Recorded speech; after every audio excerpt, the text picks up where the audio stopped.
everybody? Welcome back once again to the Retro Wrestling Review USWA podcast. I'm your host, Gene Jackson, coming to you as always from the Retro Wrestling Archive in Gadsden, Alabama, along with producer Smokey doing his thing behind the scenes. And speaking of producer Smokey, he has got a brand new t-shirt up over at the store that he is selling. He's trying to raise money for treats and wants me to show it to you right now. It's a parody of the old Toonces the Driving Cat from Saturday Night Live. And every bit of money that comes for that shirt is going to go towards buying producer Smokey some treats. So I know people were sending me messages a couple weeks ago going, hey, y'all aren't giving producer Smokey credit. He does a lot of work. Well, you're right. So we're trying to help him out. So he's got him a t-shirt up now. So support producer Smokey with his new t-shirt. Now, join me in welcoming my co-host. First of all, you know him. You love him.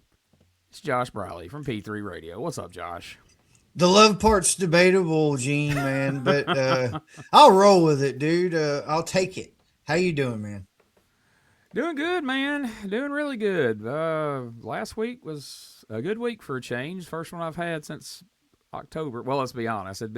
Even before then, I hadn't had a good week in a while. So, yeah, man, I'm doing great. Better than I could have expected this time last week. I could have never have predicted how things would have turned out. So that's awesome. Did you have a good weekend, man?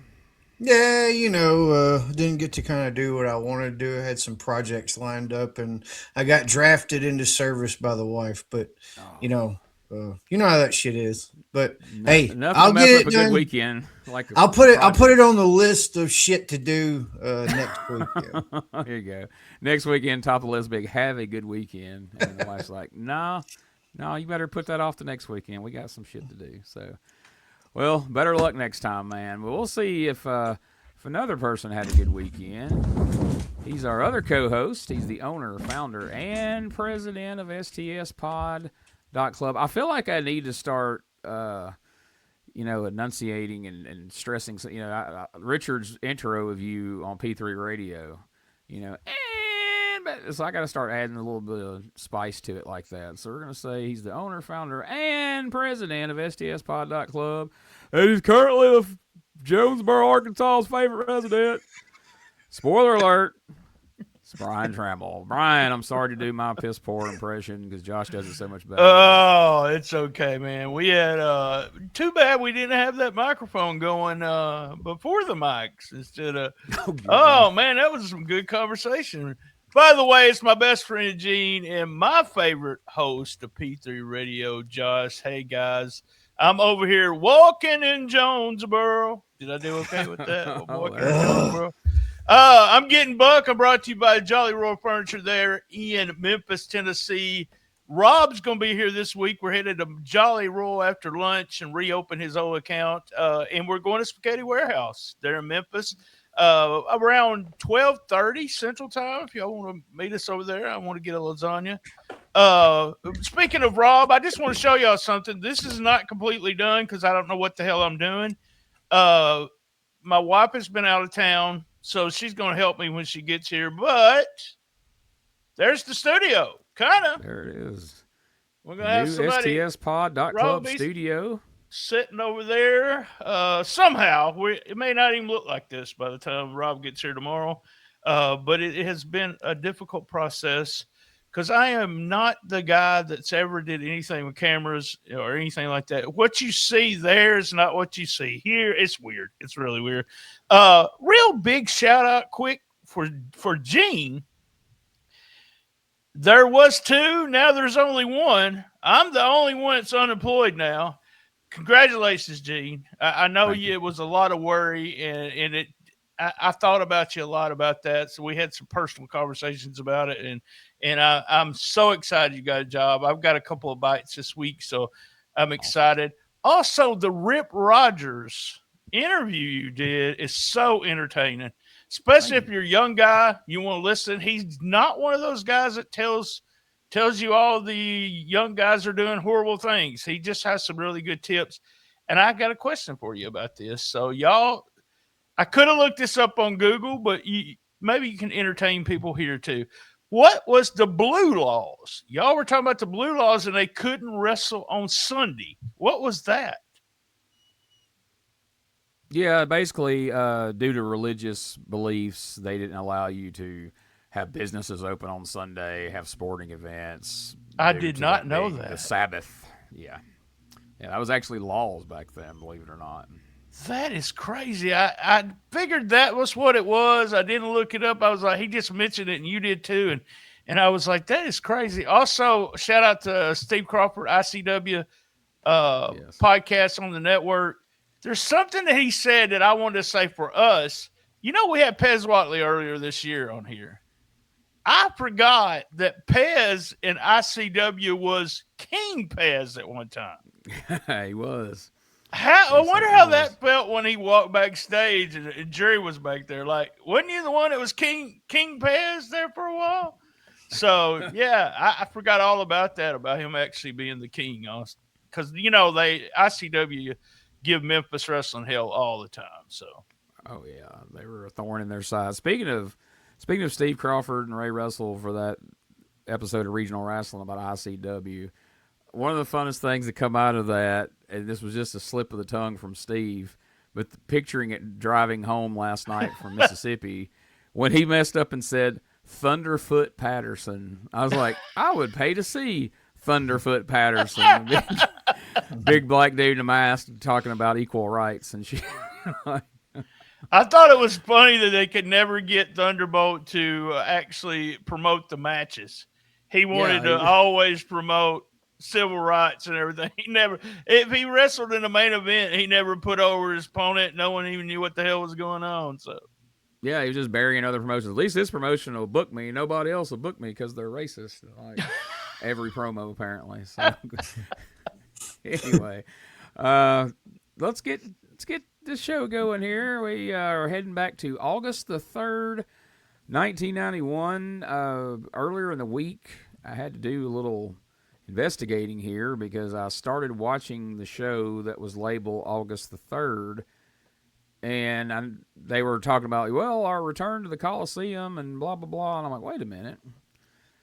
As if it had already happened. And then when I fast forward and I saw that the card for Monday night was like August the 12th. Well, the two shows somehow, before I got them, had been mislabeled, and the one that was supposed to be the 11th was the 3rd, and vice versa. So I had to God, I hope I watched the right one then. That was like, unless you watched them like before Monday of last week. No, I didn't. No. They're correct. All right, cool beans. Anyway, so August 3rd, 1991, and Dave Brown is flying solo this week. Michael St. John is under the weather, but he'll be back next week. And right out of the gate, we hear that Leatherface is going to be in a singles match today. Eric Embry is going to be here. Jeff Jarrett and Robert Fuller.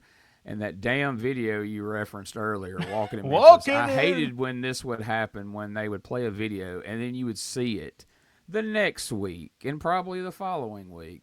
So hope y'all like that one because you're gonna see it a couple of times here. But we got a main event of Bill Dundee and Danny Davis, and then he doesn't really say who's on the other side.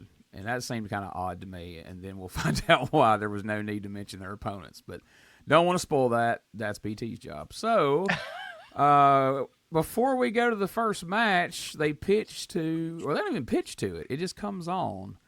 What I've labeled for Facebook and YouTube, the USWA Chainsaw Massacre. They have went and made a little vignette of their own that's like their own version of the Texas Chainsaw Massacre, where they've got this music playing and the tension builds with the music as this lady's running through.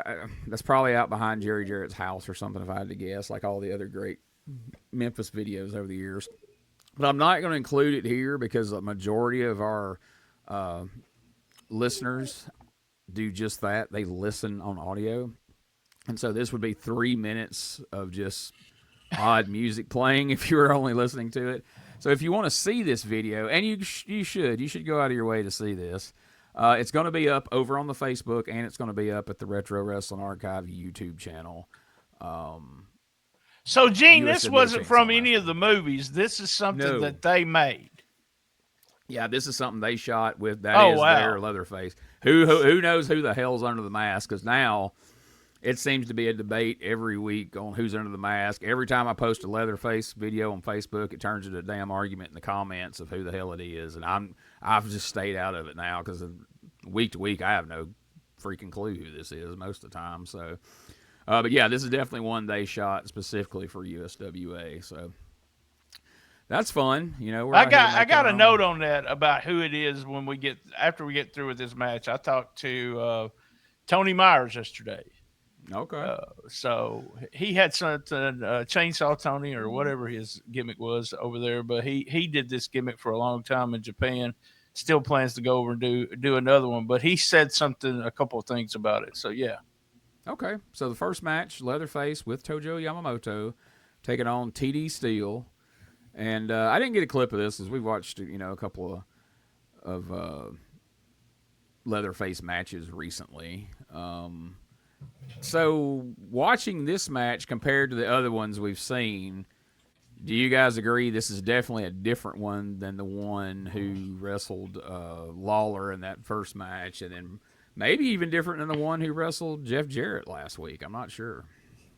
To me, it kind of seems like it was the one that was here last week, but yeah, definitely different from the luchador one from the first match where he gets on top rope and does some shit.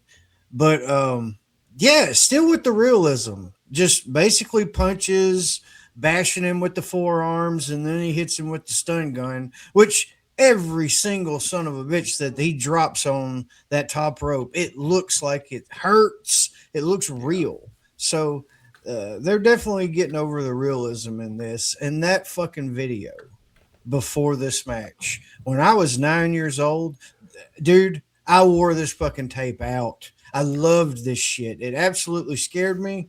It was like a moth to a flame. And I believed it. I believed that it was real. There's a murderer here. And yeah, I loved it. I did too. I love this. I really just thought that was a scene out of a movie. Now I'm going to put them over for doing that. That was awesome. So we're going to get an extra push with him, I guess, because I guess until Monday night when he gets his mask taken off. I'm just guessing on that.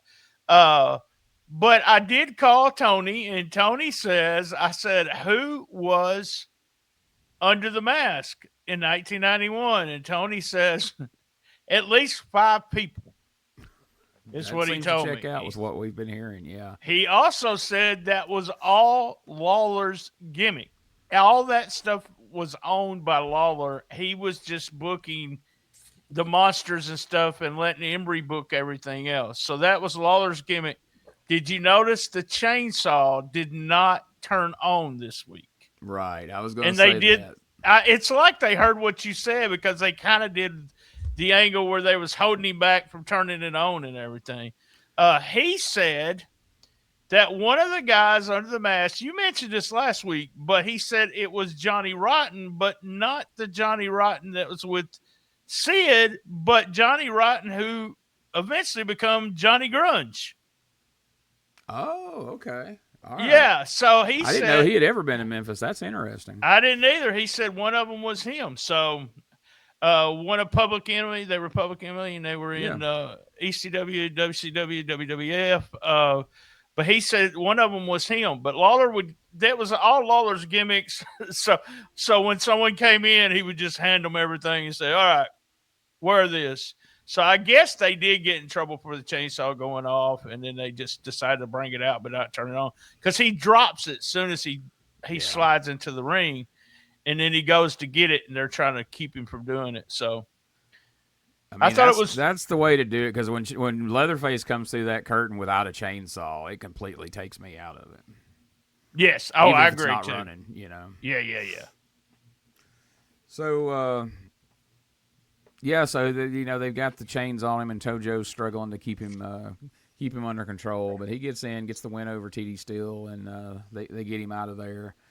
So then we hear from the King. I didn't clip this interview, but he's got his purple shirt on there, and he's unhappy because he lost the World Heavyweight title last week to Awesome Kong.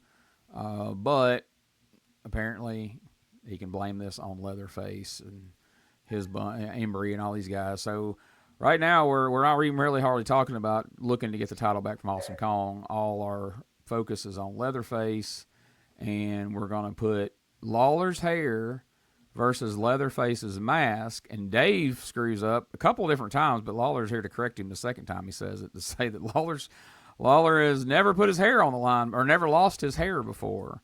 And finally, Lawler had to, point out, like, he famously lost his freaking hair in 87. So we're covering that, by the way. Angles. Yeah, one of the most talked about angles of all time. Now, granted, as people these days will go back and say, when Lawler got his head shaved, like, now, all right, let's be honest. There was a guard on there. He got a haircut, a short haircut. He didn't get his head shaved. But with the first time Dave said it in the intro earlier, he's like, Lawler's never lost his hair. I'm like, where were you at, Dave? Jesus Christ, he famously lost his hair. And then the next time, I seen Lawler's face when he said it, and Lawler's like, well, yeah, I did the one time, and then they kind of moved past it. But you pretty much know that Leatherface's mask is coming off Monday night, because at his age, I don't think Lawler's going to risk another haircut, even a short haircut with a guard on it. Because I can attest, the older you get and you shave your head, the less and less that come back each time. And Lawler, there's stories about Lawler coming out of comas, and the first thing that he says is, how's my hair look? He's having somebody fix his hair while he's barely being able to talk. That's the first thing he's worried about. So, yeah, it's a big deal for Lawler to put his hair on the line. I thought it was a really good promo, but he was a little racist there talking about Reggie B. Fine's big lips. That he made Reggie B. Fine's lips big from punching him in the face. So, well, I figured you liked that, so I was waiting to let you mention it. I knew you was going to bring it up because, one, you don't like Reggie B. Fine, and two, you're right. Well, right. So after that, we get Eric Embry and Tojo Yamamoto out here. Eric's wrestling Chris Frazier. It feels like this has happened multiple times. Like, I know we've at least seen him wrestle Chris Frazier probably 2 other times at least. But anyway, he makes pretty short work of Chris Frazier, and he's fired up at Cousin Harold. And he's out here, he's yelling, "Where's Fatso?" Referring to Cousin Harold, which at this point in Eric Embry's career feels kind of ironic when he's calling people fat. But anyway, here's a look at Eric coming out through the curtain there, and this promo with Tojo in the background waving the Texas flag relentlessly.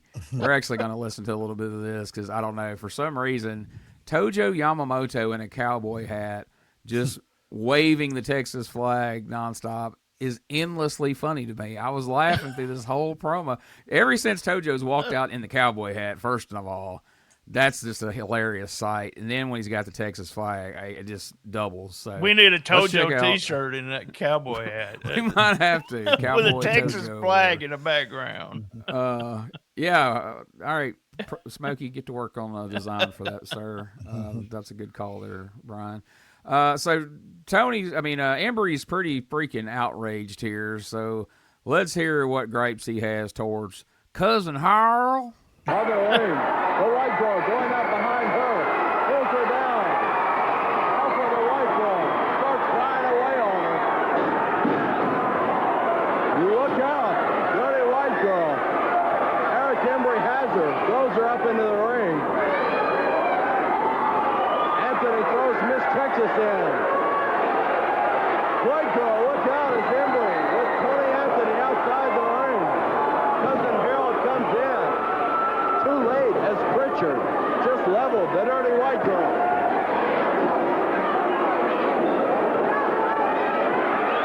Firing off on each other now.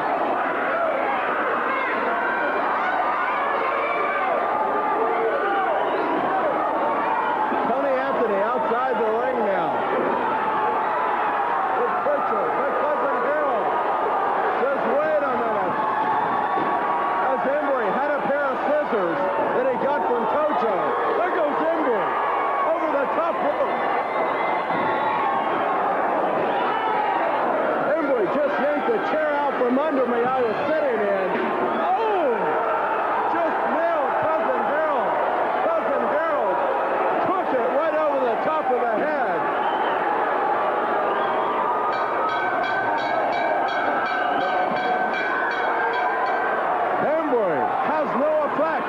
metal chair on Cousin Harold.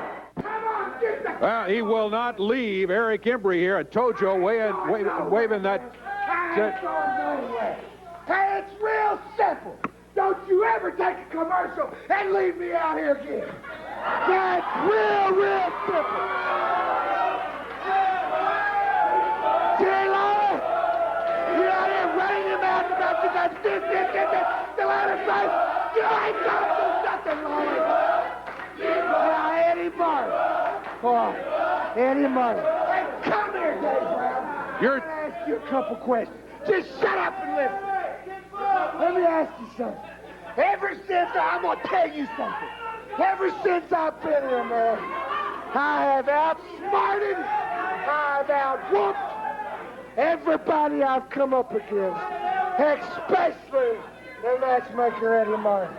I've outthought you, I've outsmarted you. But Eddie Marlin, I'm man enough to come out here and say, man, that you copped one on me. You copped one on me. Real simple, Dave Brown. That big fat Cousin Harold against me. The loser gets their head shaved. Well, Eddie Marlin, I don't have to say what you're trying to do, man, because I know what you're trying to do. And you know what I did? I said, I ain't gonna have the match, man. And I picked up the telephone. I packed my bags, and I called the USWA office in Dallas, Texas. And I said, I'm coming home. Eddie Marlin can shove the USWA where the sun don't shine in Tennessee. And you know what they told me? They told me if I walked out of here, I couldn't wrestle in Texas no more either. So some first-class acting there on Eric Embry's part. I mean, he looks like he literally is about to cry because they told him he couldn't wrestle in Texas if he leaves Tennessee. Jumping back to the initial clip there from last Monday night, it's funny because, like, Cousin Harold just looks like a monster there as Embry's cracking him in the head of the chair, and he's completely no-selling it until he trips on something there at ringside and nearly eats shit. Kind of takes away from that whole vibe they had going there. And then, of course, nobody does the outraged, pissed-off promo better than Embry does here. Get over here, Dave. I'm going to ask you something. Shut up. Dave's just like, fuck you, dude. What do you guys think of all this? The clip, though, like, yeah, until the trip, it was doing what it did for Awesome Kong last week, because as shitty of an idea as it seems to have just a farmer come in and try to beat somebody's ass because they're cousins with somebody. I mean, that just, but like seeing that visual of Embry, literally, I mean, he swung it and he just, bam, you could hear the impact and no sell, no nothing, just like straight up Michael Myers. Like that visual it did 10 times better than anything he could have done in the ring for that mystique and trying to get that shit over. And then Embry in the promo, I don't know what I'm going to do. He seems legit nervous, scared. I don't know if I'm going to have to make a bomb, what the fuck I'm going to do. But yeah, the way that he sold the reaction of Uncle Harold or Cousin Harold was just, it was priceless. And if you remember back to their initial reaction, the first time, when they first mentioned the name Cousin Harold before he appeared, and I think I want to believe, and BT, you can chime in on this in a second. I want to believe this is smarts on Embry's part, where they come out and they just over the top laughed and ha-ha'd and he heated up about Cousin Harold. And now once he's had to fight Cousin Harold, now he's got a whole new attitude about it the next week, which they're hoping will pass off to the fans there. I think that's really smart. Maybe it's just coincidence, but I don't think so. What do you think, BT? I agree with you there, because, the rule is you're not supposed to shit on your opponent too bad, because if he beats you, then it makes you look bad because you're a loser, He shit on him and then put him over at the, I want to say Mid-South Coliseum, at the Pipkin building. And I mean, I loved it. Just like Josh said, I like but it also gave me that crowd. By the way, was so fucking hot and loud. Yeah. I'm gonna miss that. But it also gave us a look, which I thought was funny. That seems to be the best look we've had of the Pipkin building, and it was really small. I mean, it didn't look small until that when Embry was moving out and you saw the walls. You could really get a good picture of it because they've kept the camera here and just a couple of times in the crowd, so you could see that it was really small. Embry promo, perfect, exactly what he should have done. And I have a question for y'all, and it's something Josh said. I don't know if he was kidding or if this is true. I've heard other people say this before, but is Chris Frazier Stan Frazier's legit son? Yes. I didn't know that. Yep. I didn't know that. I didn't know that for sure until I worked a show with him. Well, I actually was involved in a run-in that he was involved with, and I hit him a few times, and he didn't sell it, and so then I kicked him, and he sold that. And when we got back there, I pulled some aside. How is this motherfucker in the business? Like, how is he still around? He has sucked from way back when. They're like, well, when your daddy's Plowboy Frazier, you can do that. And I'm like, wait, that's a real thing? And they're like, yeah, that's how he got in the business, and that's why he's been able to suck, because it's like family tradition. But, I mean, he had Plowboy Frazier's, nearly 7 foot tall and 500 pounds. He's an attraction. Chris, not so much. But yeah, I'm sure he's a wonderful human being, and there was. But my experience with him there wasn't great. But, yeah, that's the night somebody confirmed it was Coco that told us that, actually. Well, Chris is the one I always tell the story. He stood in the dressing room the whole night with his mask on. He kayfabed everybody in the dressing room because he thought he was fucking Mil Mascaras. So he's a worker, brother. Oh, God. So I have reached out to everybody I know that has any bit of knowledge about 91 or was around that time or knew people who were around that time, and no one has any clue where Cousin Harold came from or where he went after this. But most people, when I have said this, said that's very likely that he's probably somebody from the wrestling school, that maybe started and then didn't finish or do anything beyond this. But Tony Anthony might know, but other than that, I don't know. Embry might know, but Tony Anthony might be the one if we could get a hold of him. I may see if our buddy Mike Needham, who does the podcast with Tony from time to time, Mike can reach out to Tony and see if Tony has an answer to that. Or, our buddy Rob has had contact off and on with Eric Embry, so maybe we'll eventually we'll be able to ask Embry some questions. I'm certainly hoping so. But anyway, good points all the way around about Cousin Harold and how he changed everyone, including our perception of him there with that. Because, man, Eric Embry was not cutting him any slack with that chair, dude. He was cracking him right across the noggin with it. So, tough guy. So then we plug all the dates coming up around the territory: Holly Springs, Grenada, Bolivar, Jonesboro, Kennett, as Michael St. John used to say, Kennett.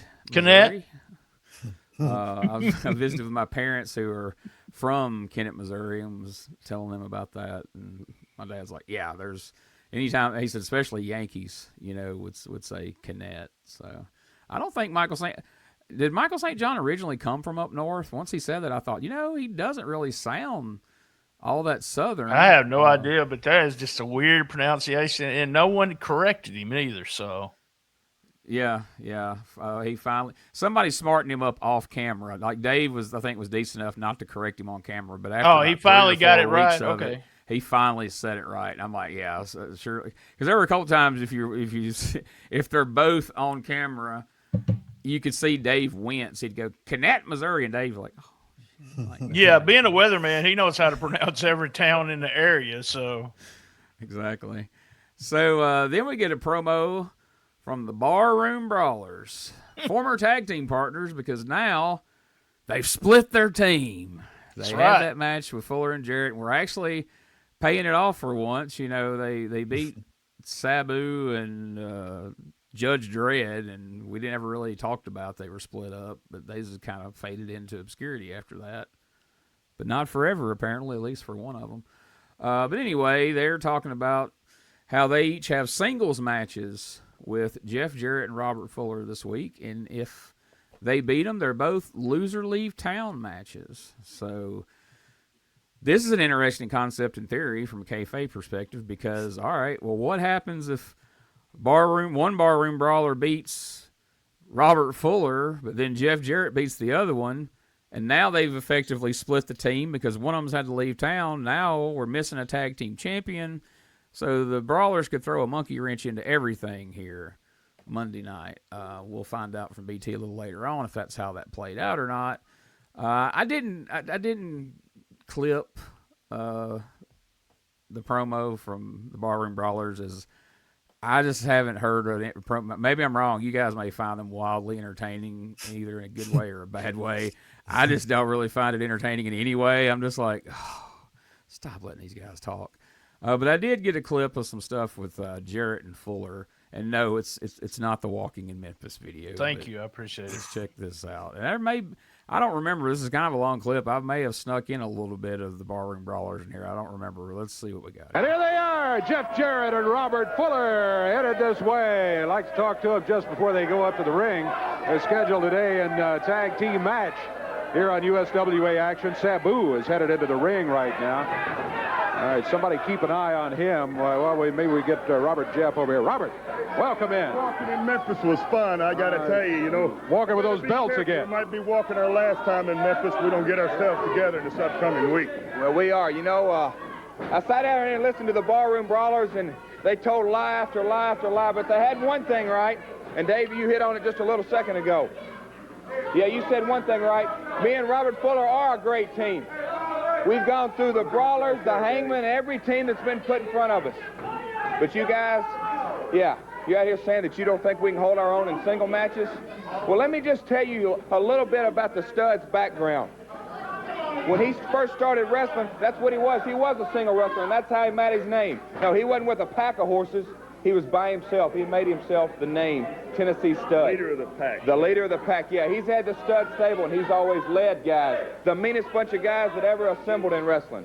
So, boys, you better get ready because the Stud's going to bring everything he's got, and he's going to run you clean out of town. And I want to say a few things, about Jeff. For the people that hadn't followed his background, I've gone out and checked when I decided that I would take this loser leave town. I went out and checked a little bit on Jeff's background. When Jeff first started, he didn't win his first match.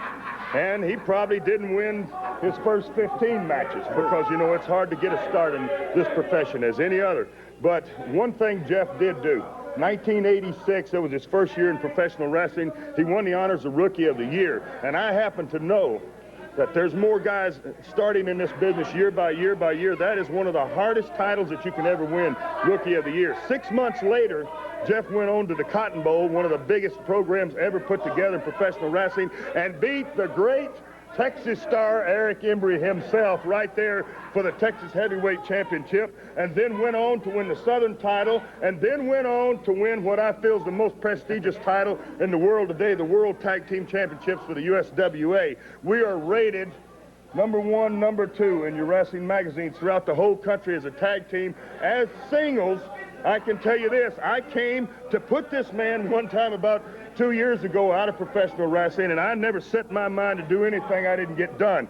That I did not get done, thank goodness, because the guy wound up to be the greatest friend I ever had, let alone the greatest partner that I ever had. I can say this, if they think that they're going to put Jeff or myself, one of us or either the two of us out of professional wrestling where the USWA is concerned, they're going to have another thing coming because we're the world's champions. We're not dumping these belts because we lose to a couple of slobs like you guys. I can tell you this, boys, where I'm concerned, and I know Jeff backs me up, You want to come out there and grab your chairs on the way out, load yourself down with artillery, buckle it up real tight, son, because this man right here ain't going down for nobody, let alone the likes of you two bums. And there's one thing we love about it. When this thing is all over and the dust clears, the two ugliest, good-for-nothing, grimiest bums that's ever come into the USWA are going to be gone. And that's it. All right, Robert and Jeff. Whew. At one point, all we were missing was a couple of Jerry Lawler drawings out there from this being This Is Your Life, Jeff Jarrett. I mean, Robert runs down his entire career at one point, at least up to this this moment in time. I don't know, like, I'm somewhat amused, but mostly annoyed at these promos from them each and every week. But at least this one didn't center around, they're trying to split us up as a team, and of course, Robert Fuller has to mention every single week that he used to try to whoop Jeff Jarrett's ass and tried to put him out of wrestling. But good thing he didn't, because now, not only is Jeff Jarrett the best tag team partner he's had, this is his best friend. That's why they're out walking around Memphis pointing at shit together, because they're just good old buddies now. What do you think? I like that they were trying to get him a hype video and stuff, but 2 fucking weeks in a row of walking in Memphis. Like, I still feel the same way that I do now that I did back then. That shit is like what I would consider grown folks music. You know, like this. I guess I'm a grown folk. I love that song. You know, like Steve Winwood and all that shit. It's just grown people shit. Like, I hated the song back then. I did like Robert Fuller and Jeff Jarrett, but I am sick of the goddamn history lessons every fucking promo. Like, I understand we've already covered this shit. Like, it doesn't have to be a life lesson every fucking time.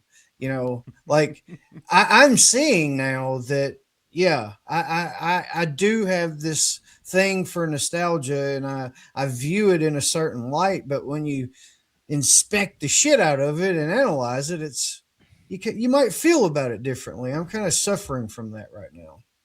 I hate when that happens, and me and Gene's talked about that a lot. We talked about it on here, but almost every podcast we come up with, when we got smartened or got into business and came out of it, you have a total different look, and it sometimes just makes you crabby and bitchy about stuff that happens.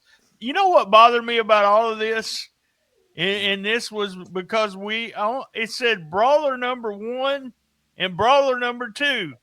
They still have not named them motherfuckers, and they're fixing to. I won't spoil that, but they never named them. They never did. They never named them at all, and that's the part that pissed me off. And I am tired of Fuller, riding Jarrett's sack every fucking promo. It's all it's about was let's ride his sack. You know, they take turns every week seeing who can put the other one over more. But to Josh's point, when you got a studio full of people chanting "Get Buck," do you think walking in Memphis is going to get over with them? Do you think they want to hear that more than once? No, definitely not. And I find it funny because, like you pointed out, BT, like you and I have a big problem with taking ourselves back and looking at this through 1991 eyes. And Josh is really, really good at that, and even he is starting to have trouble doing it that way because some of the stuff's becoming so repetitious, and just even for 91, again, it's just not cool. Like these guys going around sightseeing to the song "Walking in Memphis" shows kind of out of touch Jerry Jarrett was, because he's sitting there, scratching his head like, "What can we do?" Oh, I got an idea, and this is what he come up with. Now, I'm going to pitch an idea. This is probably something I should do off the air or on the hot mics, but I'm going to do it right here on the main show because I want people. By the time it's too late by the time anybody hears this. But here's what needs to happen, BT. When Rob comes to Jonesboro, you and him need to get somebody to shoot y'all walking around Jonesboro pointing at stuff. Especially maybe even a certain person's house, or if you see his car that he's over there Ubering in. And then Richard, who's a master, as we all know, and Josh knows all too well, of AI music, maybe we could get Richard to put together a Walking in Jonesboro song that we could put to a video of you and Rob walking around Jonesboro and just pointing at things, whatever those. It doesn't even have to be anything important. Just like, hey, here's the Pizza Inn over there. Gene likes that place, and we could run that, and then we'll run that video for like 3 or 4 weeks in a row here on the show. And then the funny part of that'll be people listening to it can't even see the video. They're just stuck listening to that damn song every week. But at least maybe it'll be fun. But just an idea. You don't have to do it. But, Oh, Lord. So then Lawler comes back to talk again about the Coliseum, and he talks about his local appearances and just the typical. Sometimes it's the first time out, sometimes it's the second time out, but you always get. I ain't gonna say always, but a lot of times you're always going to get the one random promo about, next week we're going to be in Greenville, Mississippi, and hey, Dave, we got this big benefit softball doubleheader in Somerville, Tennessee. Come see Lawler's Army. And, oh, yeah, by the way, we're going to be signing autographs at the furniture store and possibly getting free tickets. And I used to wonder, I used to bitch about this on the 85 show and go, why does he not just get all this out of the way at once? Why does he have to come out 2 or 3 times? And then it hit me like, well, because they've got to chop this up for the different shows, and the ones that they're playing in the other towns, they don't need to hear about all this bullshit he's doing locally around Memphis. So Memphis is the only people hearing this. So now I kind of get it. So it doesn't bug me as much when this happens, because it's always going to happen when we have the good 90-minute versions of the show, which me and BT can tell you is rough when you don't have the 90-minute version and you're trying to do reviews and you got to match last week's card with this week's show. And, well, this is the 90-minute version, so this week it really isn't going to coincide with next week's show because we've only got the 60-minute version. It turns into a freaking math equation, doesn't it? Yeah, it does. And the funny thing is, you just started putting them in my folder. I think you kind of felt sorry for me hunting for the 90-minute version of everything that we had. But, yeah, because you're watching – so you would be watching the Evansville show for the week after, and you will be covering the Monday night card for the week before. And it just gets really – like, I think the Evansville show came on a Saturday, but the Monday night card had already happened. But you want to put that card up. It's just, it gets confusing. If I had realized how few 90-minute episodes of 87 there was, we would have done 87. But we're in it now, so we're forge ahead. So, well, the happy couple, or maybe they're happy. I hope they're happy. I don't know. We were a little confused about that last week. Let's check back in with the Dirty White Boy and the Dirty White Girl and see how things are going after last week's surprise proposal here on USWA Wrestling. Well, coming into the area right here, Tony Anthony, the Dirty White Boy, and Kim, Dirty White Girl, headed this way. Let's see if we can talk to him just for a couple of minutes here before we get into more action. Tony, I want to talk about the situation coming up with this tag team match. Yeah, Miss Texas, she's tried everywhere in the world to embarrass and humiliate the Dirty White Girl. And once again, she comes up with some type of match, her and Dr. Tom Pritchard, to where when you lose, you get stripped. Well, Miss Texas, to be perfectly honest, I don't see it happening to the Dirty White Girl or myself. By the time we get through, you're going to be standing there. She's going to look like a jaybird, and we're going to show everybody what them little old spare legs look like. What do you think? Not only is she going to be standing there with no clothes on, she's going to be standing there without any hair, too, because I'm going to snatch it all out. And now we get to Dr. Tom Pritchard. Tom, you come out here and you always talking about how great a professional wrestler you are. Well, I give a devil his due, because he is a good, great professional wrestler. But you see, Pritchard, this is not a wrestling match. This is a back alley street brawl. So, son, you get your blue jeans, your cowboy boots, whatever you want to wear, because, brother, this is my type of match. After I get through sticking this fist down your throat, I'm going to strip you like you would a baby, and me and the white girl are definitely going to walk out the winners. Tony Anthony, the Dirty White Boy. Okay, thank you, Tony. And Kim, Dirty White Girl, they've got a back alley brawl match coming up. They head out. All right, just so you know, I'm going to Mid-South Coliseum because she might be buck naked. And I'm not talking about black girl, I'm talking about white girl.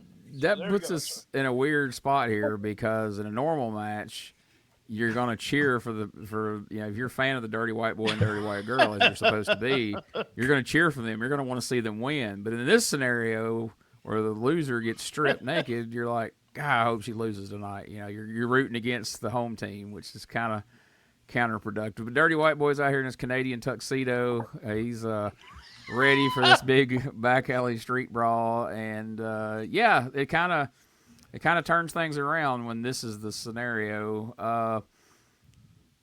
Did you ever make it? Did either one of y'all ever make it to one of these shows where we had this promise where somebody was going to be stripped naked in one of these back alley street? I know nobody literally did completely, but they always promised it, even though they never delivered with that. They continue to always promise that that's how it was going to end. Well, usually in the replays of all of that shit, it's somebody brawling panties and they run out in a tizzy or something. So it's like something's always interrupting it. But yeah, spoiler, you don't have to convince me to be there Monday night. You know what I mean? Yeah, we might as well ask that question this week. I have been at one of the spot shows where they did this, and it's just they just yank the pants off and the guy takes off. That's kind of what they do. But I always was real confused about this match when I was a kid. I was like, it's real gay, especially when it's just two guys. One of them's trying to take the other guy's clothes off. And Ken Wayne said that Jimmy Hart, every time they did one of these matches on spot shows, would get completely buck naked. They would rip Jimmy Hart stuff off instead of the heel stuff. And he would be running around with a towel or something in front of his wanker there. But everything else he would be buck naked at the spot shows. Good Lord. Yeah, I mean, I kind of understand it, like in the women's feud, even though it still doesn't make sense psychology-wise for them, but they know it's going to sell tickets. But, like, they do these feuds where somebody's been having matches back and forth 3 or 4 weeks, and it's like, now I'm so mad at you, Josh. The only way for me and you to settle this blood feud is for me to strip you bare-ass naked right there at the Coliseum. Like, how is that even... It's almost like it's a means to an end to get to see the girls, right? Yeah, exactly. Like it's like Larry Flint's booking shit now or something. It's like, we have got to see these tits. We've got to find some way. And I'm gonna be honest with you, as a 9-year-old, I never even considered seeing Tony Anthony naked because like I would have laser vision where I needed it anyway, so I didn't even give a fuck. I was like, oh man, I hope they show it. That would just be collateral damage if you got her, then you'd be like, all right, well, we might see more of Tony Anthony than we want to, but we'll just avoid that. But Patreon story coming up. Okay, there you go. There's your tease for the week, everybody. I just wish I could be in a room whenever they pitch this, like when Jarrett and Eddie Marlin and whoever, like, we've done everything. What kind of match can we have them do? Well, let's have a southern street back alley street brawl. All right, but then how do you win? What if they had to strip them naked? Where did this start? Yeah, where did this all start at? Why would they strip them naked? Well, because that's humiliating. If you think so, Eddie, it'll work. It'll be great. It's probably one of Eddie Marlin's probably having a match against Miss Texas or some shit or somebody. Well, before she was around, but I don't know. It's just crazy. I just know that had I gone to the Coliseum in '93 on one of those weeks where Burt Prentice was in one of these, I never would have cheered harder for Burt Prentice to win a match than I would the weeks that if he lost, he was getting stripped. Because Jesus, you talk about kill the town. Kill the town and kill you ever having.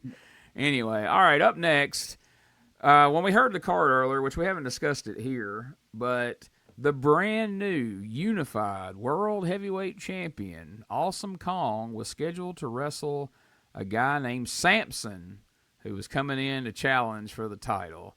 Well, here's the debut of Samson in action. Take a look at this week's challenger for the title. I promised you earlier that we would be introducing you to Samson. Here he comes, headed up to the ring area right now. And I see him coming around, this way, and steps up on the apron. He's a big one, let me tell you. Referee Paul Neighbors watching the situation, calls for the bell to sound, and we are underway. Sampson against the Scorpion. Boy, the Scorpion, I don't know, he may have a weight advantage on Sampson, but he sure doesn't have a height advantage. Sampson, he doesn't have a strength advantage either. Did you see that? Sampson just pushed him back into the ring, knocked him right down on the mat. Scorpion, Scorpion says he had to have pulled my mask. He can't be that strong. I think he is. Sampson with that wrist. He just shoves the Scorpion back down to the mat again. Keep in mind now, this Scorpion, he doesn't weigh 150 pounds. He weighs up in the neighborhood of probably 260, 280. He's a big one. And Sampson having no trouble moving him around the ring. Look at this. Picks him straight up in the air. A body slam. And a Scorpion holding his back as he gets back on his feet. He's not used to anybody being big enough to slam him like that. Sampson with a clothesline. And the Scorpion again hits the mat. That's where he's been a good part of the day so far.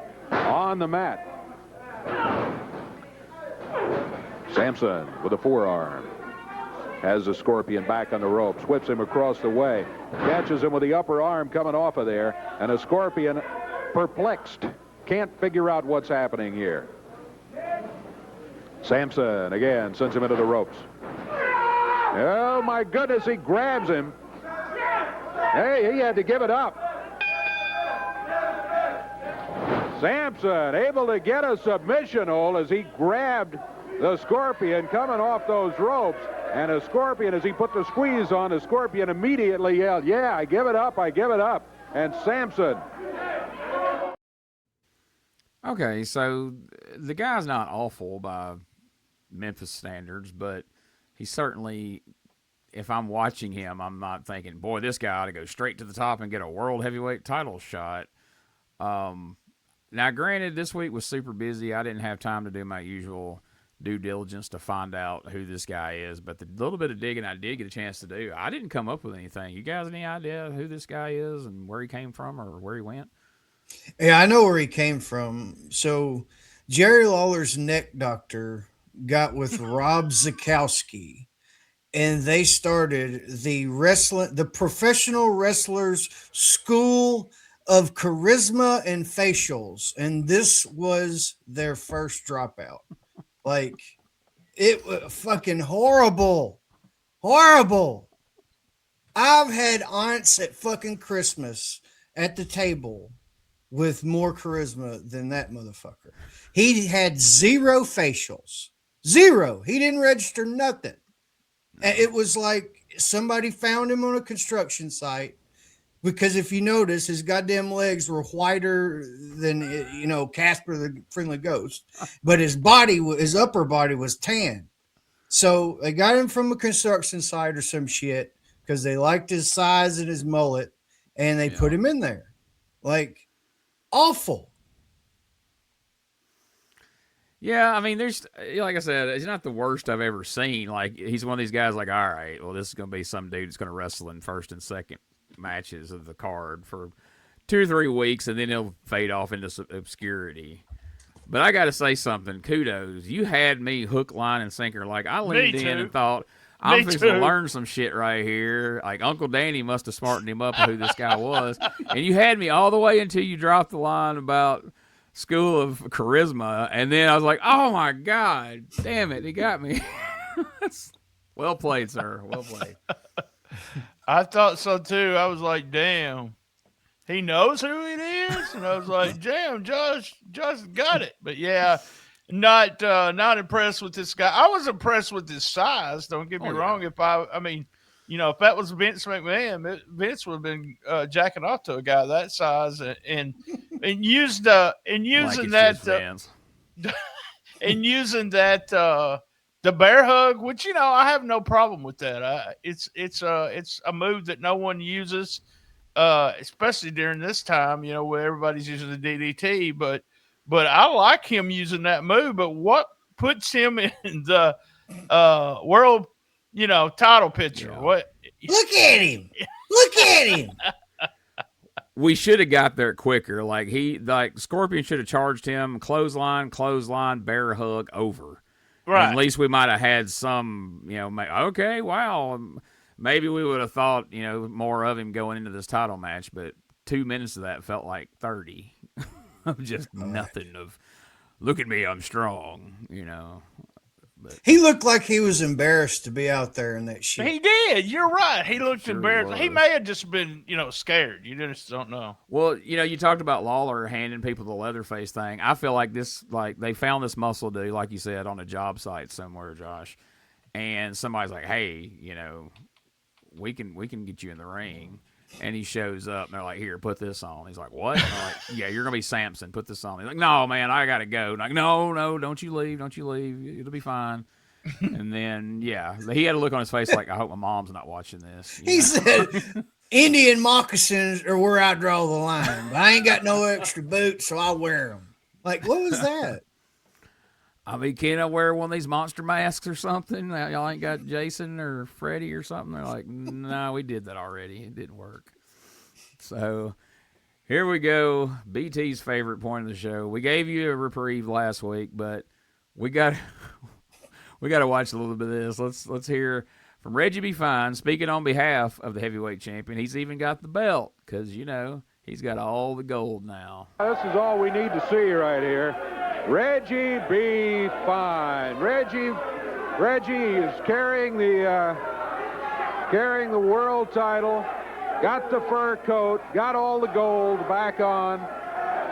Reggie B. Fine. Reggie, you've got that belt now, but I wouldn't get used to having it. Hey, it sounds like conspiracy, man. Hey, hold this up a little further. You see what I did with the $10,000 bonus money, didn't you, baby? I know you low budgets like this, don't you? I know y'all like this. You spent all the money and didn't give your wrestler any of it, it looks like. Hey, you let me worry about that, brother.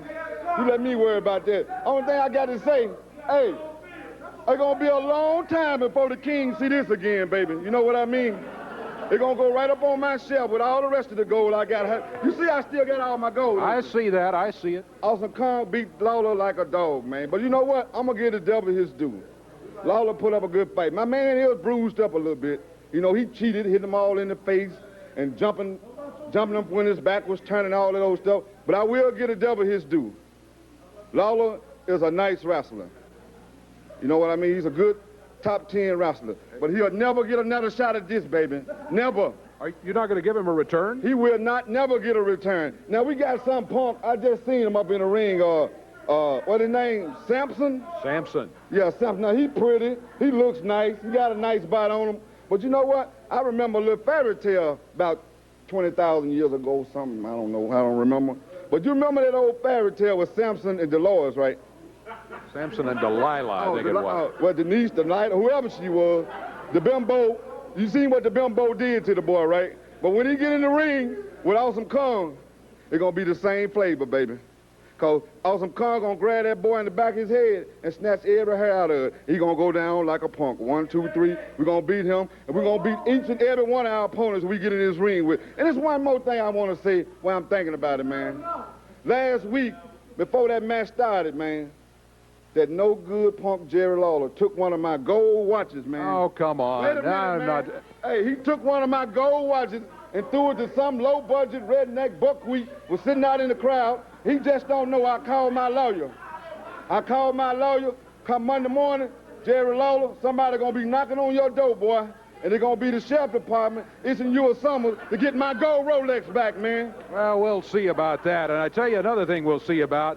As I said, don't get used to hanging onto this belt. Not only is the king looking for it, as the king pointed out, he may be having to wrestle Samson for it because from what we've seen here today, Samson can take care of himself in the wrestling ring. So show up, bring the belt this week, all right? That boy gonna get beat like a dog, man. Well, you'll have to be done in the ring, so bring Awesome Kong and we'll see. Back here. Samson and Dolores. Loved that. Loved it. Jerry Lawler not never get another shot at this title. Not He's a never. good wrestler. Yeah, he what was the line? He's a Top 10 wrestler. Yeah, but before that, I forget what he a nice wrestler. What does that even mean? A nice wrestler? Boy, that belt, when he had the belt with him that day, they took some, because he's wearing the exact same thing. They took several pictures of him with that belt. And he has gotten so much mileage out of that. Every gimmick table I've ever seen Reggie have ever since has got a picture of him in that exact outfit with the fur coat, all the gold, and the championship belt. So that was a good day for Reggie right there, I'm quite sure.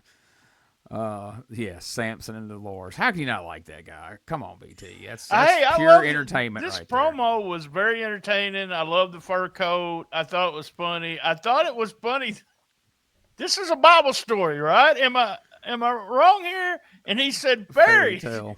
I was like, from 2,000 years ago. Yeah. And then Dolores and all that. I thought that was funny. I thought the whole, we didn't have him stay out there, too long. And what he said was funny. I'll go Reggie be fine, thumbs up this week. Wow. I remember watching. Yeah, that's a big one right there. I remember watching these back in the day and thinking, man, that Reggie dude's pretty funny. Like, he puts on, he plays that character well. And then the more I've gotten to know Reggie be fine over the years, he's not playing a character. That's not a put on. Like, that's who he is. And he probably thought that it was Samson and Dolores, a fairy tale from 2,000 years ago. But that's what makes it funny. And the other thing that makes it funny to me, Lance always seemed kind of genuinely amused with Reggie. Like, you'd see him laughing, and I know Reggie has said in interviews that, Lance told him that he always looked forward to talking to him every week because he always made him laugh because he never knew what he was going to say. But Dave seems like BT. He seems genuinely put out with him. And then, like, when he started in about the Rolex, I think Dave really was literally fixing to wrap that interview up because he was just over it. Which that also makes it funny to me. Reggie had to tell, hey, come on, man, come over here for a second, and then finish what he was saying. But I remember, thinking back when I first watched this, like, as a kid, I thought it was hilarious that he called the police on Jerry Lawler to come arrest him. I forgot about that. Usually you didn't have that in wrestling, people threatening the police and stuff, but with that character, that was the cherry on top for me. that tickled the shit out of me as a kid. Like, and the fur coat and Dave insinuating that he kept all the money and stuff. Like, so Reggie be fine, man. It's the little tiny things that just make up that mountain of awesomeness. And like, nobody else can play that character like that. No, and he said a combination of 3 words together that I don't know anybody. I've never heard them said together before. You bunch of low-budget redneck buckwheats. A redneck buckwheat? Like, what the hell is that? Anyway, Dave announces we're going to have a time change for USWA. Moving forward, it's going to be on at 10 a.m. I don't remember that, but I don't think it lasted very long, apparently. And so after that, it's time for equal time. We heard Dirty White Boy and Dirty White Girl talking about the Back Alley Street Brawl. Well, Dr. Rod Pritchard has got something to say back to him. Beginning next Saturday, so be sure to be watching, beginning at 10 o'clock next Saturday morning. Right here, Dr. Tom Pritchard and Ms. Texas. You've got the Texas belt in hand, I see. You know something else that gets me? As I look around the USWA, I see people like Eddie Marlin. I see people like Jerry Lawler who get their way every time they turn around.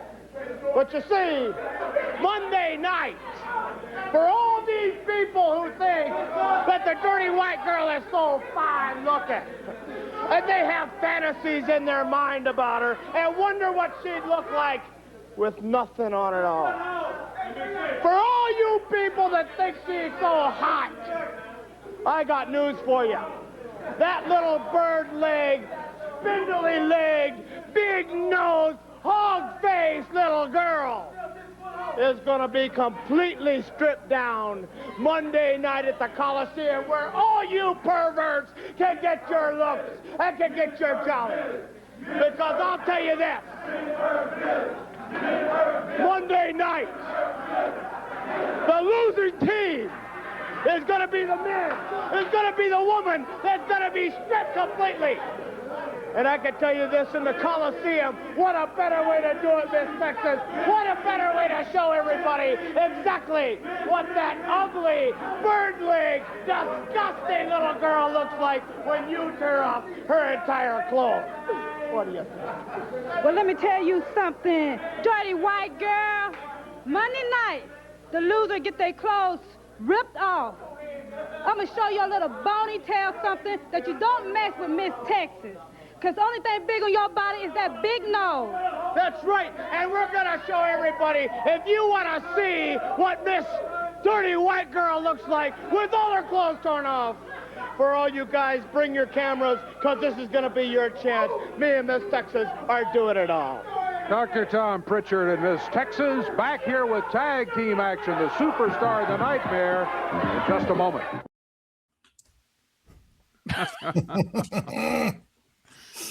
Oh Man. Yeah, so Tom Pritchard at first was turning babyface, promising everybody they was going to get what they wanted to see. And then at the end, he had to pump the brakes because if you want to see Miss, and he looks at Miss Texas and go, Miss Dirty White Girl get all her clothes stripped, because he was about to say Miss Texas get her clothes stripped off, be there Monday night, and he realized he was actually telling what's probably going to happen instead of what they want to happen.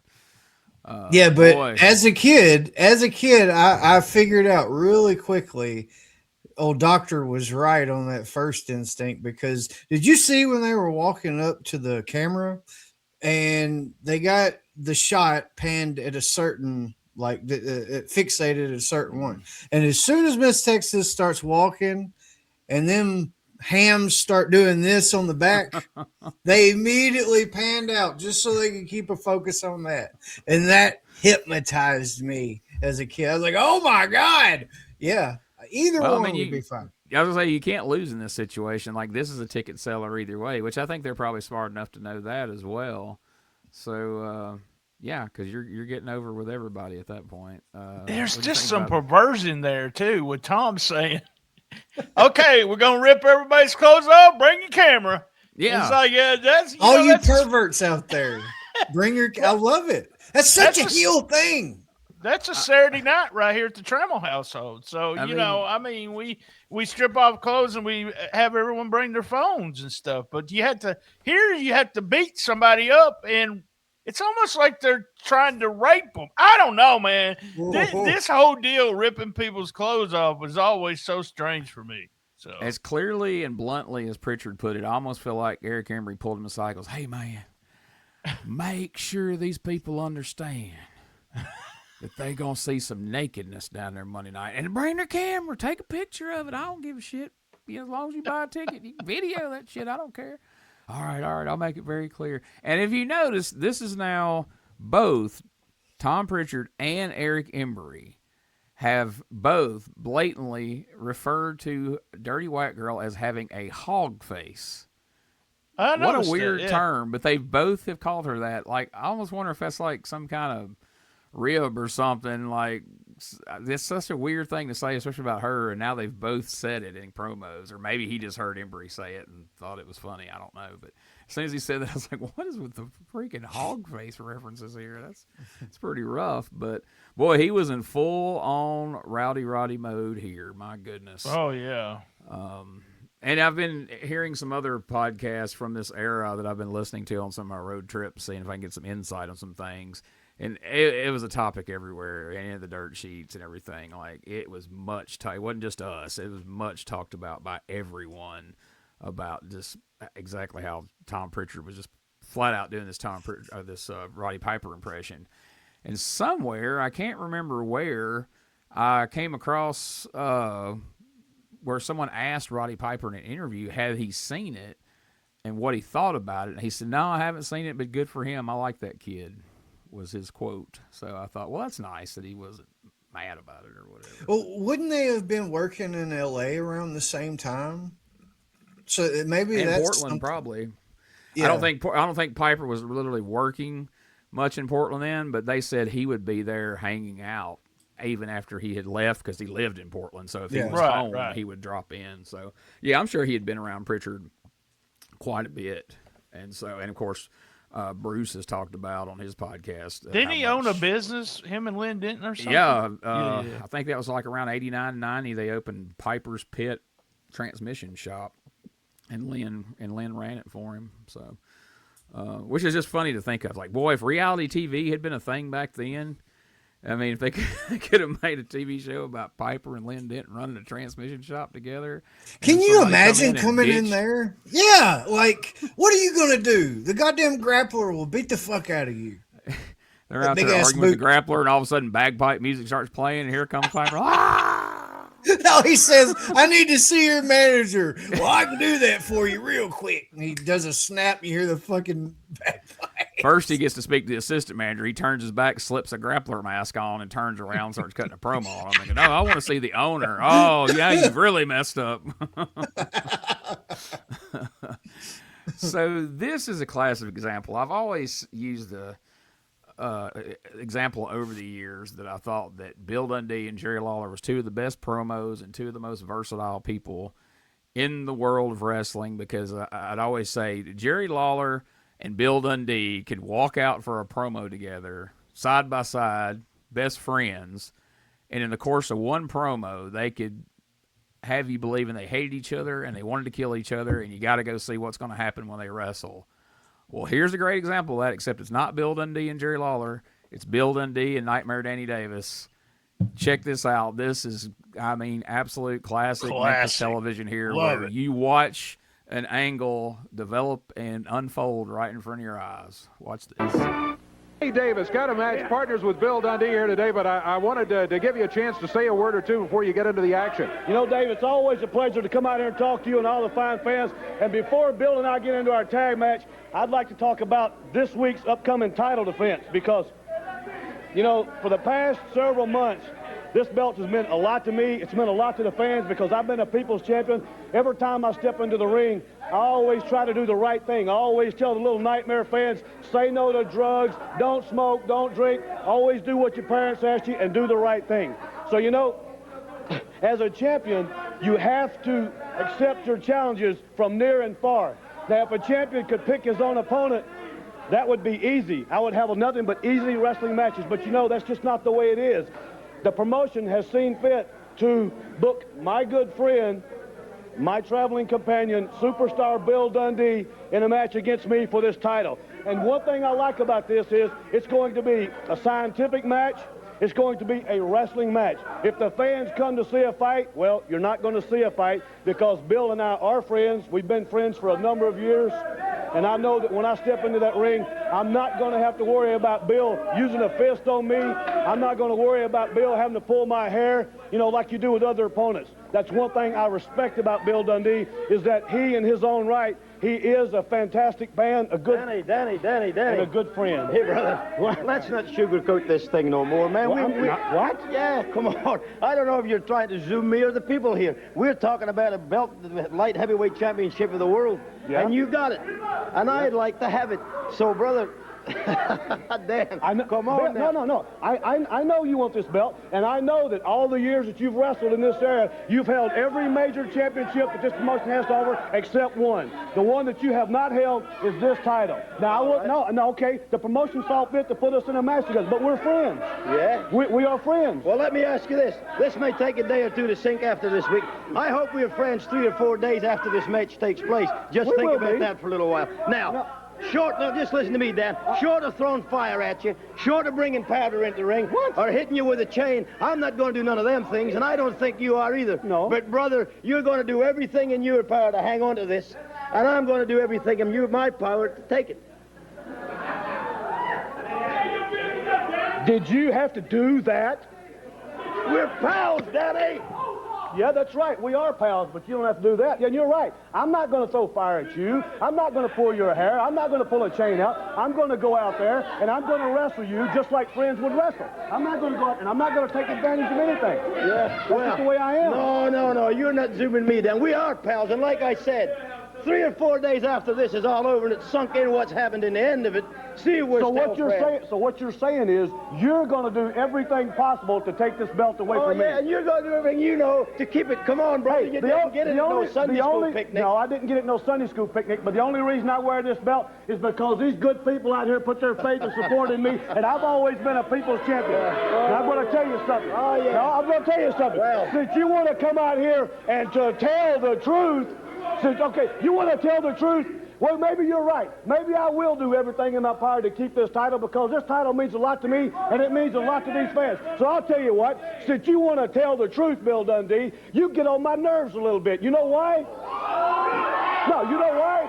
Because for the past several months, you and me have been traveling up down the highways, and every time we step into a local restaurant, here comes Bill Dundee. Hey, y'all, Bill Dundee's here, Bill Dundee's here. Well, I'm not quite as boisterous as you. I don't like to go into a restaurant and make a butt out of myself. And there's another thing. There is another thing that you do that I don't like. Every time that you step in the ring with any opponent, it doesn't matter if the opponent is experienced. It doesn't matter if you've got a green wrestler up there that you take advantage of. Every time that wrestler trips and falls down, you know what you do? You stand up in the ring and go, woo! Well, to me, that embarrasses me because I am a wrestler. I'm not up there to show my tail. Well, I'll tell you something, brother. I'll tell you what bothers you when we go to a restaurant. You haven't got that stupid star painted on your face, and everybody says, "Hey, Bill Dundee, who's your buddy?" And I got to tell him it's Danny Davis, and he's another thing. No, you don't have to wait till this week, brother. Let's just bring this belt, this thing, and haul it up in here. We wrestle right now. Hey, you're exactly right. We don't have to wait till this week. We can do it right now. Hey, come on. You guys are partners here today. Man, such good stuff. Oh, my gosh. Dundee is perfect at escalating situations like that, but subtly. But, Uncle Danny's saying, we're going to have a nice competition. Nobody's going to cheat. Nobody's going to do anything but just wrestle. And then Dundee comes and gets in his face. I love when he's poking him, and then Danny's like, do you have to do that? And when he gets to the part about, you get on my nerves. You know what gets on my nerves? Every time we go in somewhere, we go, oh, Bill Dundee's here. You feel like that's a shoot. Like, that had probably weighed on him for a long time. I'm not shitting you. Like that he is like that. He doesn't want to go in and just fucking be noticed and all that shit. And I can imagine Bill Dundee would be a little bit more vocal about his entrance, So like, you wonder if they were like, yeah, just shoot a little bit or something, but that was perfect. Yes. Perfect. It wasn't over the top. You weren't, as it starts, you weren't going, oh, they're trying to set up the match, or oh, they're like, it just slowly escalates. And then once it gets there, you're ready to see the match. But I mean, I was like, this is a long clip, but it's well worth it. Like, everybody needs to see this from start to finish. And then they go to the ring, and even then, they're not just hauling off, beating the shit out of each other, punching and eye raking and all that right out of the gate. But the match starts to escalate as well. So, this will spoil the question, but who cares? We're talking about it right now. We're already going and getting a ticket to the Coliseum because we want to potentially see one of them stripped. But this cinches it for me. Like, I got to see how this plays out because I'm a Danny Davis fan. I'm a Dundee fan.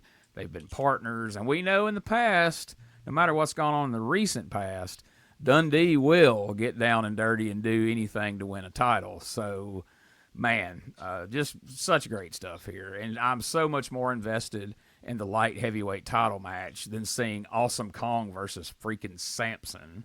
Or even, I mean, yeah, we know we're going to get to see Leatherface because we know Jerry Lawler's not getting his hair shaved. But then again, we don't know for sure we're going to see Leatherface's face because we might get one of these bullshit non-endings that we've gotten. And even the most dense fan in the world at this point, after getting the shaft on some of these promised finishes, is even thinking, well, it might not either one happen. But we know there's going to be something happen in this match no matter what. I love this match. I love this whole thing with Danny and Bill, like you said, it seems some shoot stuff there. I love the match. This reminded me when they first got started of was it Tony Charles, Dundee versus Tony Charles. There's some clips out there of that match. I don't think the complete match is out there. But, man, I mean, I'm sitting there. I'm marking out big time thinking to myself, man, I'd like to see these guys go 30 minutes. What can they do in 30 minutes, you know? Love both of these guys. Y'all know I'm a big mark for both of them. So, and I wish we would have like a long feud. I don't know. I don't look at spoilers, so believe it or not. So I'm excited to see what they do with this. Yeah, and, you know, I was getting kind of, well, I mean, I knew where everything was going just from memory, but here for the last probably month or so, it seemed like, man, they're not doing anything with Uncle Danny or Bill. And they're just kind of, after Jamie left and after El Grande Pistolero was over, it's kind of like, he ain't doing shit. Hell, Bill may not even be there some weeks, and then Uncle Danny's reduced to being a ref to a fucking mud hole match, you know? Yeah. But the way you're absolutely right about the build, they even did it with the match, and by the end of the match, they're throwing punches outside, and they just cut to commercial, big thing, and then they come back and, you know, it's all that. But, yeah, I cannot wait for these next few weeks. This is absolutely one of my favorite whatever you want to call it, short feuds or whatever. Like, I've revisited this I don't know how many times throughout since it's happened because it's just such good shit. And I'm a little partial to one of them in the feud. To Dundee anyway, but yeah, he gave me Papa John's one time, dude. First fucking time I ever met him. You know, I'm at Uncle Danny's house for one of the summers or whatever, and he told me Bill's coming over after Louisville and blah blah blah. So he comes up. He's driving a fucking Mercedes. You know that was so cool at 12, and then he's got a pizza. And so you fed Dundee pizza, and I fed the Undertaker pizza. No. Dundee just was trying to be cordial. He was like, "Yo, what's some Papa John's, Josh?" And I was like, "Yeah." But fucking 12-year-old was going to turn down pizza, and I went and got a few slices. But that was my introduction to Bill. Yeah, I would have got over with me too. Hell yeah! I mean, I got a sandwich with Tommy Rich. I don't know if that puts me in the club. I mean, I didn't. I guess I should have bought a pizza. You know, I'll always do that next time. Next time I'm around the USWA Tommy, wrestler, I gotta get him a pizza. But, but you know, I kind of felt like as I was watching this, everything that y'all were just saying, that like Dundee spent weeks wrestling Hagar, Lord of the Volcano. He's wrestled Leatherface. Uncle Danny's just wrestling whoever meets the weight limit that week, you know, just throw them in there. And I feel like maybe those two are in the car together and bitching about that. And Dundee's like, well, wait a minute, brother. What if we'd wrestled each other? What if we wrestled for that belt? And somebody went and pitched to Embry like, hey, you care if we wrestle each other? And Embry's like, man, I don't care, man. You ain't in an angle. Hell yeah, go out there and do it, man. And that's maybe how we got here. And like I said, this has the potential to be the best thing on the card Monday night. And speaking of that, we're going to hear about Monday night's card right after this quick podcast commercial break.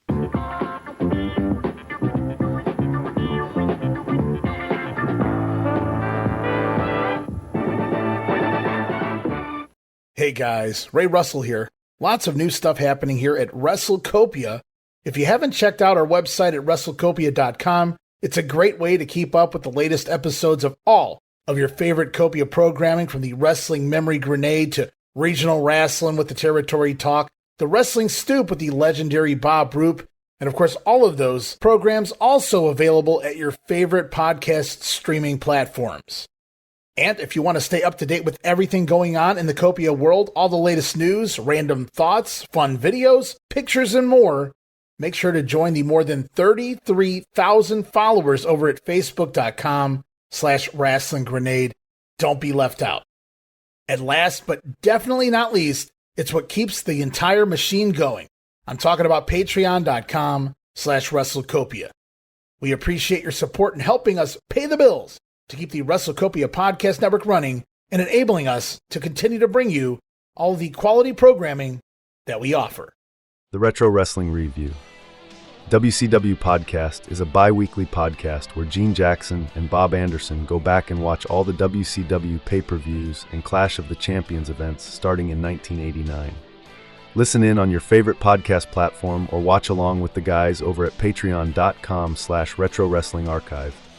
New episodes drop every 2 weeks, but you can catch them a week early on Patreon.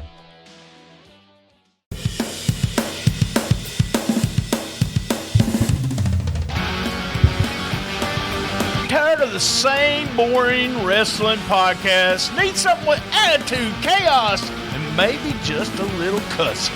That's STSpod.club, and we got it all covered. We've got wrestling weirdness with WTF News Desk, 5-minute time limit, and the Southern fried brain of me, BT, stirring the whole ship. We also have rolling into Memphis every week about the current Memphis wrestling. Interviews, hot takes, and wrestling outrageousness so wild it might get you banned in 12 states. That's right, it's SDSpod.club or search all podcast catchers for Shooting the Shiznit, where wrestling podcasts grow chest hair. Not sure what that meant. Love my mama. All right, and I know I didn't say it, but I think Josh mentioned it there. The match didn't have an ending. You know, it started to escalate. They had to go to commercial, and we come back from commercial. Perfect, too, because right as it's about to get ugly, that's when they cut it off, and then, Dave, we're out of time. You got to come to the Coliseum and see it, because that's right. I didn't make a mistake. It is back to the Mid-South Coliseum, and this is going to be the card for Homecoming 91, the return to the Mid-South Coliseum on August 5th, 1991. At 10 o'clock, so you can pick up your tickets in advance for the action, which begins at 8 o'clock Monday night. And again, we are back at the Mid-South Coliseum. Opening match of the night, Brian Christopher will be going against Heartbreaker Randy Harris. Should be a good opening match. A couple of fine young wrestlers going here. Then, World Light Heavyweight title match, the Superstar Bill Dundee against Nightmare Danny Davis. Now, these two are going to be here in a tag team a little bit later on today, but when there's a world title at stake, well, it can result in some strange pairing sometime. And that's going to be the case when the Superstar will be going against Nightmare Danny Davis, the World Light Heavyweight title on the line. Following that, with the heavyweight title will be on the line. Oh, well, maybe not. I see there's a substitution here, and that maybe Kong will not be putting that belt up, but Kong will be going against Samson. You will meet Samson a little bit later on today. We'll talk about this one more later. Loser leave town match coming up. No time limit, no disqualification. The team of the Brawlers split up after last week, and Robert Fuller this week will be going against Brawler number 2 in a single match. Loser leaves town. You see it, no time limit, no disqualification. And then in the next match, Jarrett will be going against Brawler number 1. Same stipulations. Loser leaves town, no time limit, no disqualification. Following that, it's a Back Alley Street Brawl. It continues until one team loses their clothes. Dirty white boy, dirty white girl on one side of the ring, on the other, Dr. Tom Pritchard and Miss Texas. Look out for this one. The Back Alley Street Brawl rules. Then the main event of the night. Actually, it's the first of two big main events. Hair versus the Mask. Must be a winner, no time limit, no disqualification. You heard the King talking about it. He had to put his hair on the line against Leatherface's mask. The King promises to unmask Leatherface Monday night at the Coliseum. Tojo will be in Leatherface's corner, is going to be looking to cut the hair of Jerry Lawler. As I said, it's never been done. The King has never lost his hair in a match, and really does not like to put the hair up in a match like this, but we'll do it Monday night at the Coliseum. Then, following that, the second main event of the night, and in this one, hair versus hair, too. Must be a winner in the match. Cousin Harold will be going against Eric Embry, the flamboyant one who also will have Tojo Yamamoto in his corner. Some kind of card coming up Monday night. Homecoming 91, back to the Mid-South Coliseum. So Tom Pritchard and Dirty White Boy got that over. If you noticed, as soon as Dave Brown goes, Eric Embry's going to take it on Cousin Harold, from the audience, you hear, Cousin Harold, real loud. That popped me when I was watching the show the other day. So there you go. returning, that's the big card that was going to be the return to the Mid-South Coliseum. Let's talk about the show so we can hear how that turned out. I'm curious about a couple of those matches of who won. So, and if everybody showed up that was supposed to be there. So, let's hear it. What was your least favorite part of today's show? Mine's got to be the whole Jeff Jarrett and Robert Fuller walking in Memphis replay again, come out with school in session again, history lesson and all that. We already know these motherfuckers' career from the promo 5 weeks ago. Like, why do we have to keep reiterating all this shit? And, you know, like you said, couldn't we pick a better song? I get walking in Memphis, the whole Memphis thing. That's probably what got Jerry Jarrett to, you know, be like, yeah, pick that one. But, God, who was that relating to besides 40 years old? 40-year-old. Oh, man, come on. Grown folk ass music. Some bullshit. I love that song, but I got a tag team here with Josh, that whole stuff. Mainly just the whole, you know, I'm a huge Fuller and Jarrett fan. I like them as a tag team. I like them separately. I'm tired of hearing this, you know, history lesson. And Josh said, we know you. We've been watching the show. We know who y'all are. Please stop. Please stop. That's my least favorite of the show. We know also. Y'all had a feud. We know everything. Y'all became a tag team. Yeah, like I said, I'm a fan of Fuller and Jarrett, and I was annoyed by the rehash of the Walking in Memphis and rehash of their promo. But I have to say, since they've gotten here, the least favorite part of every show they've been involved in to me is the Barroom Brawlers. And I know Vines and Sword, like, they're, you know, they've been around, they're veterans, and they've done some good stuff, but, like, this whole gimmick, and the fact that they're known wrestlers who they're not identifying, they're just the generic Barroom Brawlers, just everything about that annoys me, and every time I see them on the screen, I just roll my eyes and go, oh, shit. All right, we got to get through this. And that's why I can't clip any of it, because I don't want to have to watch it again, because I didn't want to watch it the first time. So so I'm going to make mine. I'm going to agree with y'all, but I'm going to make mine specific to the Barroom Brawlers. What was your most favorite part of this week's show?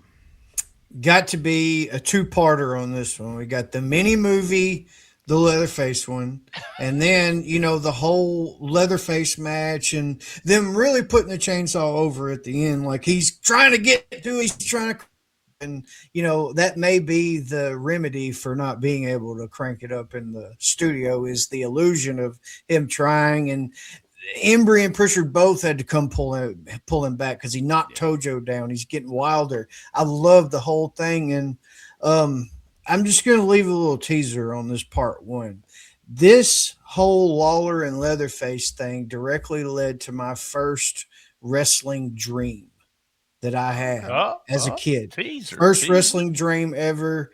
I was super psyched about mask versus hair. I don't know why, but I got super pointed at who is Leatherface. I've got to know. Is he a real killer or whatever? I was really into that. And also Uncle Danny and Bill Dundee, the whole thing, it was perfect. And two favorites. Dirty White Girl was part of my first ever wrestling dream, ironically. Good God. I'll go with Danny and Bill as my favorite part. I love the whole segment. I love the match. I'm more excited about seeing that match Monday night than anything on the card. And even with Lawler's hair on the line, I'm just fired up to go down. Well, I'll take all that back. I do want to see Dirty White Girl naked. So if she gets naked, then it'll top Dundee and Danny Davis. I'm sorry, but yeah. Now, that same part of you that doesn't like Reggie B. Fine promos, are you going to be pissed if Miss Texas ends up naked? Oh, no, not at all, no. Okay. So I'm going to co-sign the Bill Dundee and Danny Davis segment. For me, was my absolute favorite part of the show. And if you're a person that runs a school or trains wrestlers, or if you're a wrestler, looking to see how it's done, it works in the past, it works in the present, it will work in the future. study stuff like this whole segment match, that just the entirety of everything that happened with Dundee and Danny Davis today, because that is stuff that will always be relevant. It'll always work. I don't care how much things change and styles in the ring or all that, but that kind of thing. And I'm not a fan of babyface matches at all, but the way they did that developed an issue between them that now they can have a series of matches, but in the end, no matter how heated it gets, unless, like they said, and I love the fact they drew the line in the sand and they kind of established the ground rules. As long as nobody throws fire, as long as nobody does this, we're going to compete for the title. So as none of that crazy shit happens, at the end of this, even if it's, 3 months from now, they can shake hands and move on. And, we can get right back to where we were and nobody's damaged or has to be a heel full time. Just great stuff. So I thought the Jarrett Sabu match was something also people could watch. It was totally different than anything because they really didn't do psychology.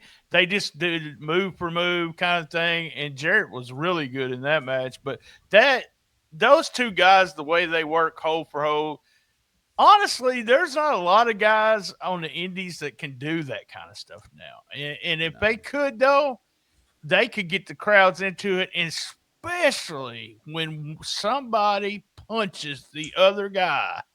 When he finally does it, that crowd pops like crazy. I mean, you hope for hold, bam, and the crowd will go for it. So they'll start booing that guy just for, punching the guy in the face. Danny did a forearm and Dave called it a punch, but then Danny did punch him a couple of times also. But good stuff. I'm glad you brought up the Jarrett and Sabu match, because then I realized, oh shit, we got so sidetracked on that promo that we didn't even mention that we had a singles match between Jeff Jarrett and Sabu. And I know they had the series of tag matches with Sabu and Judge Dredd wrestling Jarrett and Fuller, but I didn't realize that ever a single match ever took place between Jeff Jarrett and Sabu.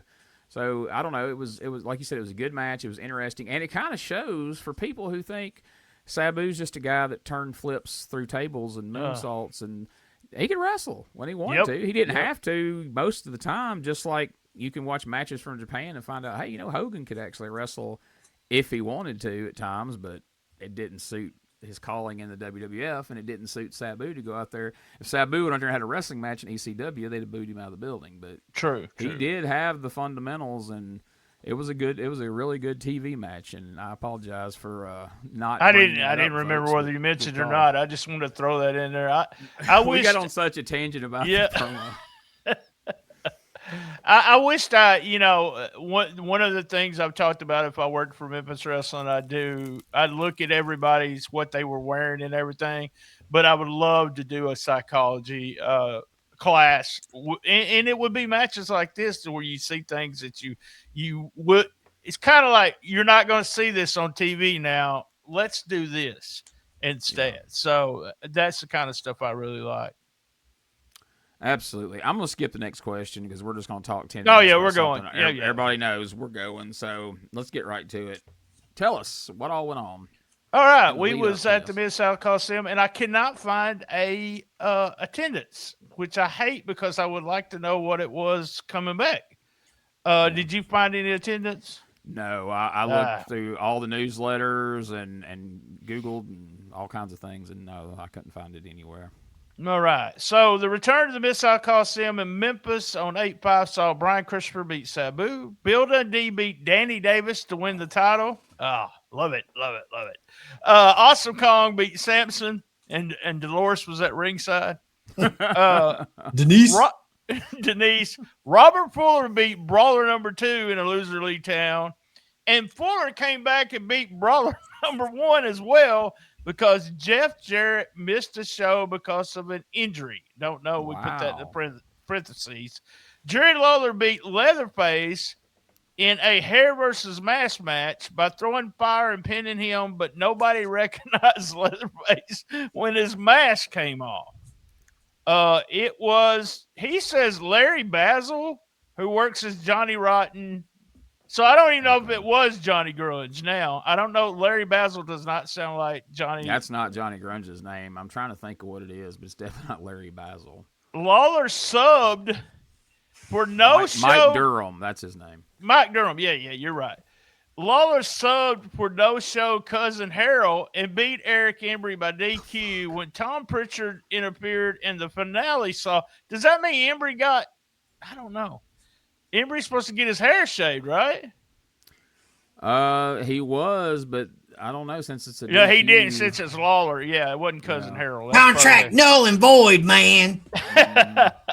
Pritchard and Miss Texas beat Tony Anthony, Dirty White Girl, in a street fight, yes, which goes until one person is left in their underwear due to outside interference from Embry. No idea who was left. If we don't get footage from this match, we may just shut this whole damn show down next week. I don't know. Yeah, if we don't see Dirty White Boy and Tidy Whities, I'm going to be pissed. I'm going to be pissed. Well, I believe that, but I don't know that we'll shut the show down, but and I you know what's going to make me madder than that if they don't show it? They won't show it. If they show footage and it's blurred out, and then you know that it would have been good if he was there. But anyway, well that there you go. That's the big return to the Mid-South Coliseum. We got no shows all over the place. Fucking Cousin Harold, the biggest match of your career, and you don't show up. He was in the main event, y'all. The main event. Come on, Cousin Harold, get it together. All right, well, we will follow up next week and see what footage exists. I'm sure Eric Embry will have a lot to say about, like you said, contracts and all this nonsense about why he didn't get his hair cut. Right now, let's talk about what's going on this week at sts.club, BT? Oh, Saturday we had Rolling Into Memphis 261. We have a new episode of Cassette Wrestling News going out. It went on the Retro already. It'll go on this week on my feed. Rob is also going to be here Monday. This comes out Wednesday, so he's already been here and he's gone. But we'll be recording. Actually, he's not going to be the first episode, but he's going to be the first person to sit down. And he'll be featured in the second. We're going to talk about him being, man, he has a really unique story of how he kind of got involved in wrestling. And he told it on a Patreon episode with us, 5-minute time limit. And he showed me some clips and stuff. So it's going to be really fun. I'm excited about meeting him. This past Saturday, I just want to put over, we did episode 9 of the CWA. We're right smack in the middle of Rich and Idol against Jerry Lawler. And just exciting time. Jerry Lawler's still gone, but he'll return soon, and we should see some stuff. And me and Gene noticed something. And if y'all watch old Memphis, we're noticing a whole different format in 87 than we are in 91. Ever who's booking in 87 gives it's almost like they're booking in thirds, don't you? I think that's like the first third of the show is all about, say, Downtown Bruno, which it has been. The next third, the next 30 minutes, it just feels like it's a different booker in the way they're doing things. Yeah, they're definitely grouping things together in blocks, and depending on who's in that angle or that block, it can be rough at times. It's a lot of Soul Train Jones, a lot of Bruno. Me and you are both huge Bruno fans, but when you have 3 segments in a row where he's out there and all we're talking about is, Bruno and Goliath against Jarrett and Travis, it's spread it out. Why are we doing this all back to back to back? And then we get a 7-minute promo from Kenny D, the Snowman, and Soul Train Jones. Good grief. But anyway, check that out on Patreon, folks. Proceed. Soul Train, I think, had some extra baby oil he put on during a video. So there's enough of him. He needs extra. And Lance, these specimens out here talking about him and the masks. I'm sorry, he started out as the masked killer, and by the end of the promo, he's the unmasked snowman. He kept saying specimen. He said that during the Mid-South Coliseum thing. That's it for stspod.club. Smokey's I'm fixing to throw that up, but I'm not going to throw that up. I know I'm not going to do it, guys. Patreon, puking on Patreon. We're going to talk about P3 Radio. It is Also, one of the shows that talk about videos but never gives you links, including What the Fuck. I noticed that last time. All right, let's get started. Go ahead, Smokey. It's the Shiznit Minute on P3 Radio, episode 446. We should have edited it. For some reason, I love that. Josh would not admit to spray painting stuff when he was a kid. There's some vandalism going on, and they broke into a house, and Richard would not admit he did anything wrong. He was not part of that, no matter what Josh said to him. He even would not even admit going into the house after the fact. So there is a Raising Cane story where Jackson PETA protest, and then Richard told us some PETA rumors. Woo, that was good. Josh popped the boss. I always like popping the boss, dude. I had a boss that I popped. No, wait. Richard's a driving expert. He's a highway law expert. His wife went crazy in the car. She goes crazy in the car. Richard's going to trade. All right. That was the minute. Check him out this week. Fun stuff. I feel like we're going to have to set aside a segment one week for Richard to come defend himself against all these Shiznit minutes about P3 Radio. I'm not saying anything bad. It's exactly what he says. Oh, I know. I mean, I'm just saying. I know he said I won't all be of here. it, Fuck that. but just when you say it all in a row, you realize there's a lot to defend with each and every episode of P3 Radio. I just received it. Speaking of Rob, he didn't play an AI song, so you'll be flagged this week. well, wonderful. Yeah, I just got a text. We speaking of Rob. Rob sent me a text that said, "Tell Josh Briley he is my hero." So there you go, Josh. He's a huge Josh Briley big fan of Josh. Big fan of Jamie Ward. So there you go. And yeah, he's wanting y'all to sit in on one of our Continental shows one of these days. I said that might not take much arm twisting because right now, we're in '85, so the Nightmares are feuding with Tommy Rich and Steve Armstrong at the moment because Johnny's out injured. But anyway, that's a whole other show. Check that out, if you will, our Continental podcast. It comes out every other week, but we may be switching to weekly because we realize we're recording every week, so these things are kind of piling up on us. So more on that later, and more on another podcast that we may be taking on very soon. But right now, we want you to go to retrowrestlingarchive.club. All these things that I talk about, all the different podcasts that I'm involved with, a link to the YouTube page, a link to the store where you can get the T-shirts, the hats, the mouse pads, whatever you want with any of these logos on them, you can get them there, as well as a link to patreon.com/retrowrestlingarchive where you can find